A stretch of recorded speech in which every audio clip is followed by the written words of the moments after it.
A carne de frango que eu menos gosto é o peito. Seco, duro, sem graça, não tem gosto de nada. Mas essa receita aqui me ganhou. Quer aprender a fazer um frango que fica delicioso? Vem comigo. Bora cozinhar? Pegue 1 quilo de peito de frango, limpe e corte em cubos. Tempere a carne com os temperos de sua preferência. Eu estou usando meia colher de sal, páprica doce, açafrão da terra, pimenta calabresa e 2 dentes de alho. Mexa bem e reserve.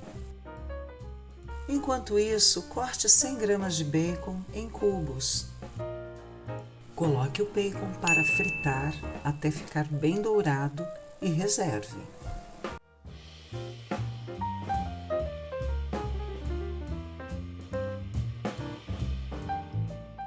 Na mesma panela, coloque o frango e deixe fritar até dourar de todos os lados.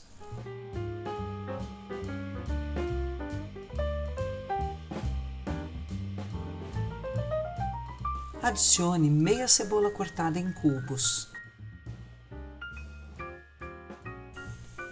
Assim que o frango estiver bem cozido, adicione 3 colheres generosas de maionese.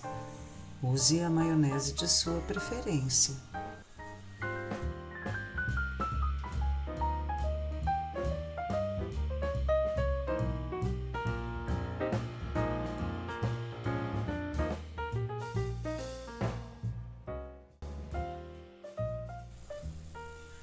Mexa bem e adicione uma caixinha de creme de leite de 200 gramas.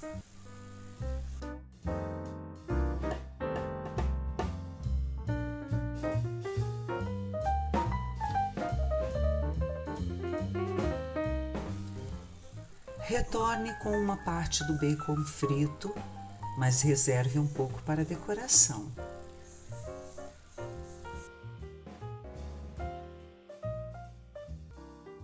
Adicione 100 gramas de queijo mussarela e misture.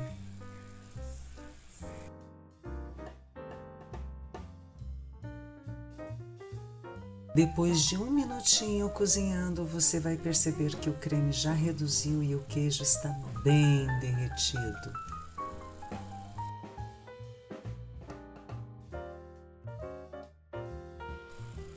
Agora é só finalizar com o restante do bacon e cheiro verde.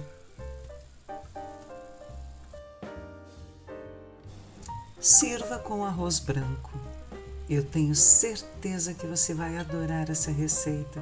Faça aí, me conta aqui. Bom apetite!